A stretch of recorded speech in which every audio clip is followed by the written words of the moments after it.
기도합니다. 거룩하신 아버지 하나님 감사합니다. 오늘도 이렇게 주의 말씀 앞으로 우리를 부르시고 생명의 말씀을 주심을 감사드립니다. 아버지 하나님, 이 시간도 성령님께서 우리에게 오셔서 충만하시고 성령의 기름 부으심으로 인하여 말씀을 선포하는 자나 듣는 자들 모두에게 은혜가 넘치는 시간이 되도록 역사하여 주시옵소서.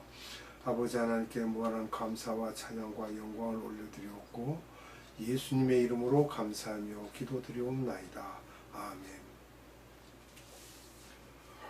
오늘은 장막절에 대한 말씀을 함께 나누도록 하겠습니다. 7월 1일은 나팔절이죠. 7월 10일은 속죄절이고요. 7월 15일은 장막절입니다. 이것은 장막절은 천년왕국을 상징하는 말씀이 기록되어 있습니다.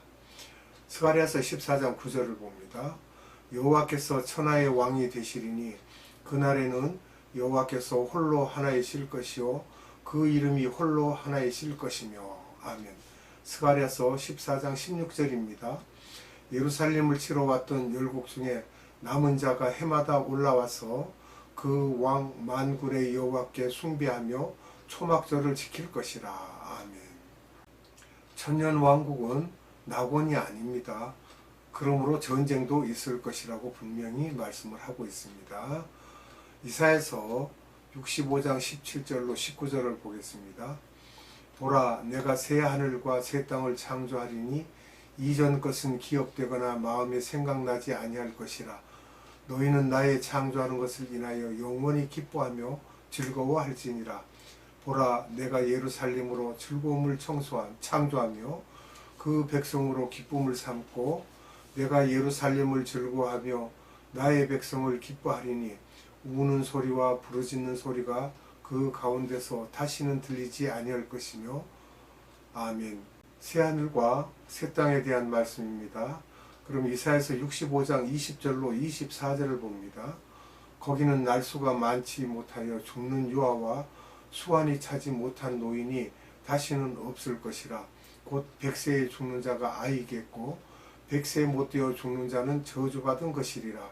그들이 가옥을 건축하고 그것에 거하겠고 포도원을 재배하고 열매를 먹을 것이며 그들의 건축한 데 타인이 거하지 아니할 것이며 그들의 재배한 것을 타인이 먹지 아니하리니 이는 내 백성의 수완이 나무의 수완과 같겠고 나의 택한 자가 그 손으로 일한 것을 길이 누릴 것임이며 그들의 수고가 헛되지 않겠고 그들의 생사한 것이 재난에 걸리지 아니하리니 그들은 여호와의 복된 자의 자손이요 그 소생도 그들과 함께 될 것임이라. 그들이 부르기 전에 내가 응답하겠고 그들이 말을 마치기 전에 내가 들을 것이며. 아멘. 여기서 보면 23절에 그 소생도 그들과 함께 될 것입니다 라고 말씀하셨는데, 이 분들은 특별한 크리스찬들이죠. 특별한 크리스찬이고, 그리고 노아 홍수 이전에는 첫 아이를 낳을 때가 100세이고 노아 홍수 이후에는 30세로 점점 줄어들었습니다. 이런 것을 우리가 연상하고 말씀을 봐야 되겠습니다. 이사야서 65장 25절을 봅니다. 이리와 어린 양이 함께 먹을 것이며 사자가 소처럼 짚을 먹을 것이며 뱀은 흙으로 식물을 삼을 것이니 나의 성산에서는 해함도 없겠고 상함도 없으리라. 여호와의 말이니라. 아멘. 육식동물이 다시 초식동물이 되는 것을 말씀하고 있습니다. 노아 홍수 이전의 환경으로 변한다고 보면 되겠습니다. 그러나 여기에도 마귀들은 있습니다. 마귀들의 잔챙이들이 있습니다. 그러나 힘은 약합니다. 그 우두머리가 갇혀 있기 때문에요. 계시록 20장 1절에서 3절을 보면 알 수가 있습니다. 그리고 첫째 부활에 대한 말씀은 들림받을 때 부활하신 분들입니다. 첫째 부활은. 또 두 번째는 7년 환란 후에 부활하신 분들이 같이 함께 한다는 것입니다. 그리고 둘째 부활은 천년 왕국이 끝난 후에 부활하는 분들입니다. 그러니까 천년 왕국 때 곡과 마곡을 상대로 또 세계 전쟁이 있음을 암시하고 있습니다. 에스겔서 38장 1절에서 23절과 에스겔서 39장 1절에서 12절에서 보면 내가 여호와인 줄 알게 하려 함이라고 하셨습니다. 결국 목적은 선교이며 여기까지 마지막 추수가 계속 될 것이라는 것을 우리가 알 수 있습니다. 백보자 심판을 보면요, 계시록 20장 11절로 12절 말씀을 봅니다. 또 내가 크고 흰 보좌와 그 위에 앉으신 자를 보니 땅과 하늘이 그 앞에서 피하여 간데 없더라. 또 내가 보니 죽은 자들이 물론 대수하고 그 보좌 앞에 섰는데 책들이 펴 있고 또 다른 책이 펴졌으니 곧 생명책이라. 죽은 자들이 자기 행위를 따라 책들에 기록된 대로 심판을 받으니. 아멘. 여기서 보면 책들이라는 복수가 나옵니다. 여러 권의 책을 말씀하고 있고요. 또 두 번째로는 다른 책이라는 말씀이 나오는데 다른 책은 단수로 나옵니다. 즉 생명책, 하나님의 자녀들의 책입니다. 이 책은 이것만 봐도 하나님의 자녀가 훨씬 적음을 알 수 있습니다. 우리가 예정론을 보면 그것을 알 수 있기요. 죽은 자들은 영성이 없는 자들입니다. 그러니까 그들은 책들에 기록된 자들이죠. 그리고 계시록 20장 13절을 봅니다. 바다가 그 가운데서 죽은 자들을 내어주고 또 사망과 음부도 그 가운데서 죽은 자들을 내어주매 각 사람이 자기의 행위대로 심판을 받고. 아멘.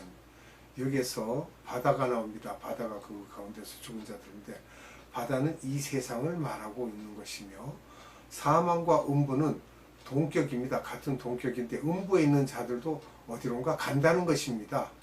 그냥 두지 않고요. 사망과 음부에 있는 자들이 부활하여 심판을 받는 것을 우리가 분명히 알 수 있습니다. 요한복음 5장 29절을 봅니다. 선한 일을 행한 자는 생명의 부활로, 악한 일을 행한 자는 심판의 부활로 나오리라. 아멘. 계시록 20장 14절입니다. 사망과 음부도 불못에 던지오니 이것은 둘째 사망 곧 불못이라. 즉 사단의 집입니다. 쓰레기장이라고 할 수 있고요. 개인나라고 하는데 이것을 우리가 지옥으로 보면 되겠습니다. 요한계시록 20장 15절을 봅니다. 누구든지 생명책에 기록되지 못한 자는 불못에 던지오더라. 아멘. 음부는 임시로 하나님의 자녀가 아닌 자들이 머무는 곳입니다. 헬라어로 아비스라고 하고 히브리어로 시올 이렇게 하기도 합니다.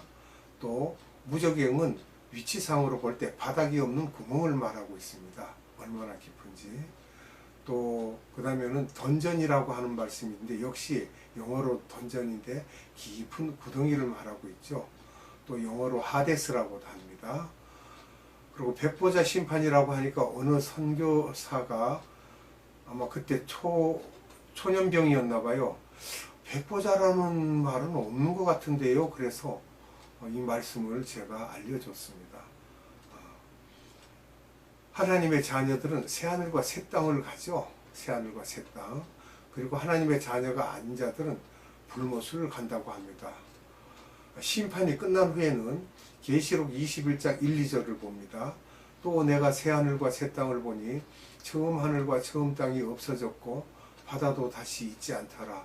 또 내가 보매 거룩한 성 새 예루살렘이 하나님께로부터 하늘에서 내려오니 그 예비한 것이 신부가 남편을 위하여 단장한 것 같더라. 아멘. 은하계 별들이 지금은 루시퍼가 타락시켜서 생명이 없으나 새하늘 새 땅 때에는 다시 사람이 살 수 있도록 하나님께서 하실 것입니다. 우리는 알 수가 없습니다. 계시록 21장 16절을 봅니다.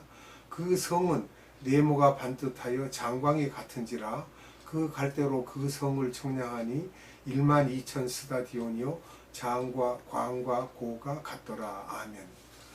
지금으로 말할 것 같으면 미국 또는 중국의 크기를 대략 말하고 있습니다. 우리나라 동서가 155마일밖에 안 됩니다. 이 12,000 스타디온이라는 말씀은 1,500마일이며 2,400km입니다.